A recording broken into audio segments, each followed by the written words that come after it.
अगर हम मुस्लिम ना होते आपके हिंदुस्तान में तो बीजेपी का तो खाता ही नहीं खुलता। आप चेक रिपब्लिक में निखिल गुप्ता बैठा है, लेके आओ ना उसको। कुलभूषण यादव पाकिस्तान में बैठा है, लेके आओ ना। कतर में हमारे फौजी बैठे, लेके आओ ना उनको। अरे कहाँ तुम्हारी देशभक्ति है? अरे निखिल गुप्ता को लाओ, इस कानून में इस्तेमाल करो, मगर वो नहीं बोलेंगे। ये बांग्लादेश की बात बहुत करते हैं। बांग्लादेश का जीडीपी हमसे बेहतर है, और वही नहीं, हमारे यहाँ के बच्चे 9,500 वहां पढ़ते हैं और उनके सिर्फ 2,000-2,600 बच्चे यहाँ पढ़ते हैं। मैं आज जद पे हूं तो इतना खुशगुमान न हो, चराग सबके बुझेंगे, हवा किसी की नहीं। हम डरे नहीं हैं, हम सिर्फ सरकार से अपील कर रहे हैं कि हमें अपना समझिए। हम आपके अपने हैं, इस देश के नागरिक हैं, और आप ताकत में है। संख्या बल के आधार पर बिल हो सकता है आप पास करा ले, लेकिन आपको यह बात समझनी पड़ेगी कि हम तो वो तारीख हैं, जहनों में रहना है जिसे, कागजी पुर्जे नहीं जो फाड़ डाले जाएंगे।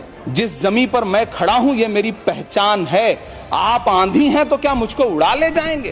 मुझसे पूछा जा रहा है कि 500 साल पहले तुम्हारी मस्जिद थी, नहीं थी। ख्वाजा अजमेरी की दरगाह कह रहे नहीं है। अरे सर, अगर मैं इस पार्लियामेंट में खोद दूं, इसमें गड़ा कर दूं, तो खाने जहां का हिस्सा मिलेगा तो मेरी हो जाएगी। What has change, please tell me. वजीर आजम कहते हैं कि वक्फ का ताल्लुक संविधान से नहीं है। अरे कौन पढ़ा रहा है वजीर आजम को? आर्टिकल 26 पढ़ा लीजिए। खुदाई चल रही है इस देश में, कई जगह खोदे जा रहे हैं।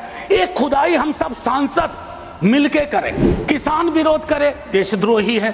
विद्यार्थी विरोध करें, नौकरी के लिए नौकरी मांग रहे हैं आपसे, और कुछ तो नौकरी भी नहीं मांग रहे हैं, परीक्षा समय पर कराने की मांग कर रहे हैं। आप कह रहे हो अराजक है, नक्सल है। 14 का चुनाव, 19 का चुनाव, 24 का चुनाव, जवाहरलाल नेहरू नहीं आ रहे हैं, विपक्ष आ रहा है, कांग्रेस आ रही है। 100 साल आप चुनाव जीतेंगे, लेकिन नेहरू को फिर भी वहां खड़ा पाएंगे। मंदिर बना दिए, हमने ये बना दिए, आप अपनी पीठ थपथपाते रहे। मोदी जी की गारंटी है करके जब उन्होंने कहा तो आप सभी ने तालियां बजाए, बेंच को बजा बजा कर अपने हाथ दुखा दिए। मैं आपसे एक सवाल करना चाहता हूं, आंकड़े आपके ही है, आपने एग्जामिनेशन सिस्टम को तो क्लियर कर दिया है, नौकरियां कितनी है ये बताइए। हाईली क्वालिफाइड बच्चे आज क्लर्क की, चपरासी की नौकरी के लिए अप्लाई कर रहे हैं कि आज पढ़े लिखे बच्चों की हालत ऐसी हो गई है कि पढ़ो फारसी और बेचो तेल, ये हालत हो गई है।